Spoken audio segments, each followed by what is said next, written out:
Yeah, thank you very much, and thanks for the audience.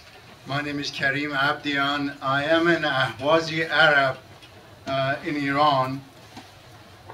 I would I would talk about our people and then how the rights of self-determination would mean as a preventive measure, as a crisis management measure for one nationality that may be extended to the other ethnic nationalities in Iran as well. A quick glance at the current crisis spots in the Middle East invariably shows that the cause of all the problems lay in the disenfranchisement, marginalization, oppression, and exclusion of non-dominant nationalities. It's true in Syria, Iraq, Lebanon, Yemen, Turkey, and certainly in Iran. I believe a looming crisis is in the horizon in Iran. Iran is the most diverse country in the region, a multinational state that is comprised of 6 major nationalities, including Arabs, Baluchis, Kurds, Persian, Turks, Turkmen, and smaller groups of other ethnic and linguistic and tribal groups. No one ethnic group has a numerical majority, yet every group is a majority in its own land. Iran is also home to Sunnis, Christians, Jews, Baha'is, Mandanis, and others. These ethnic and religious groups comprise at least 50 and by estimate 2/3 of the population. Yet these groups are not being officially recognized. They have not been accorded equal citizenship. Their ethnicity or their religion are not being officially acknowledged at all. It is also believed that 1/3 of the population is Sunni. But Persian language is the sole official language of the state, and Shia Jafari is the sole officially sanctioned religion of the state. All others are ignored, oppressed, neglected, or at best are marginalized. An Iranian Shia and a Fars by default have been positioned in a great advantage and dominance. Using Shia theology and Persian literature, history, language, and education, the system strategically and deliberately privileges one ethnic group over the other, thus creating a socioeconomic inequality, exclusion, and oppression, thereby stifling any chance of democratic transformation. Promoting aggressive nationalism in Iran oftentimes manifests itself in anti-Arab racism, and particularly against the Ahwazi Arab nation. Ahwazi Arab nation reside in the southwest of Iran, in the province of Khuzestan, or as it calls by indigenous people, the Eelam al-Ahwaz or Arabistan. Ahwazi Arabs are ethnic, national, and linguistic minority in Iran. They are caught between an unfortunate phenomenon. They are subject to racism due to the historical Arab-Persian animosity. Ahwazi Arabs have been one of the excluded constituent nationality and socio-economically among the most oppressed and ranked at the bottom. They estimated to be 5 to 7 million people, or 10% of the population. The regime changed the Arab names to Persian names to deny the Arab identity of our nation.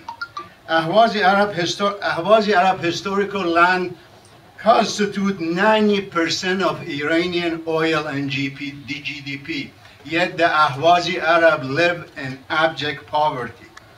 Okay, now that I presented our nation, let's look what the United Nations and the international community has to offer to this marginalized nation and others. What is the crisis management or preventative tools that the United Nations offers or promises to such people? Obviously, the right of self-determination is one. In the UN literature, right to self-determination defined as the right of a particular group of people to freely determine and control their political, economic, and socio-cultural destinies. So we do support this measure. But how is it being implemented? And in absence of our representation as our people, we do not recognize the Islamic Republic of Iran as represented in the UN. So what is it are we supposed to do? They tell us avoid violence, right? Okay, we got it. And no armed struggle. Here we are. What is the self-determination? Okay, self-determination, as I said, it's been since 1960, Article 1514, it says that all peoples are entitled to self-determination. But is it given? Is it really clear that the UN will give that right? Now, in all UN other articles, ICCPR and OSCE and General Resolution 1970, they all talk about people are entitled, but they never define who are the people, okay? So some legal scholars say this is deliberately ambiguous, okay? Because United Nations is a gathering of countries, not nations. Therefore, they are against the changing of the borders. We got it, okay. But also, there is a report in 1998 by UN in Barcelona. They talk about two types of self-determination, external and internal. We got it. External, that means independence. UN is against it. But there is a definition of internal self-determination. And that's where I think the UN should be more clear to offer this to people. And the internal determination meant the right to decide the identity and the form of governing body by the whole population of a state, and the right of a particular group within the state to participate in decision-making at the state level, and the right to exercise cultural, linguistic, religious, and political autonomy within the boundaries of the existing state. It says that politically, internal self-determination can take the form of participatory democracy, federalism, confederalism, local government within the existing state. So my question is that why is it that the UN is not clear about this at least? This is not total independence. But as I read, probably most marginalized people would go with that option, okay? So our people are considered a minority and indigenous, so we really fall within this. But the concept of self-determination is problematically rigid in the UN. And it requires the consent of the state.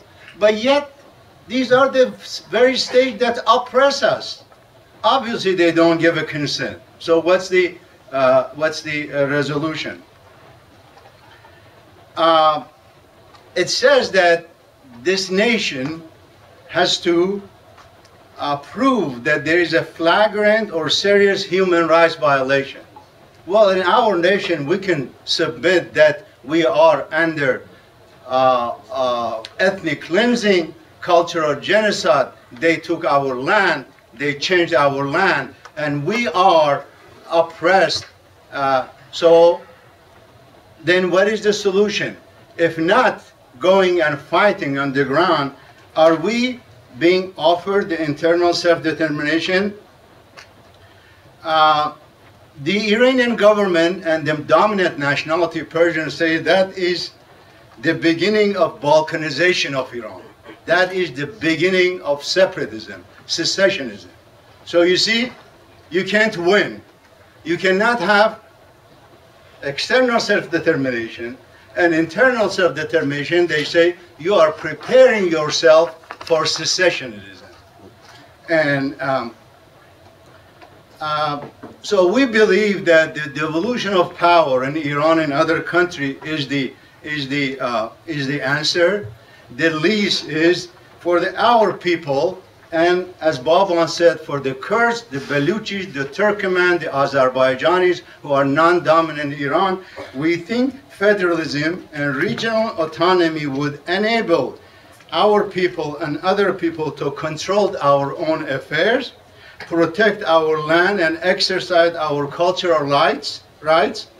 So in absence of such transformation, increased oppression, continued social and economic marginalization of Ahwazi Arab will generate the kind of extremist backlash that we can see in Iraq, in Syria, in other countries. So if there is a true desire to listen to the people are asking for a solution.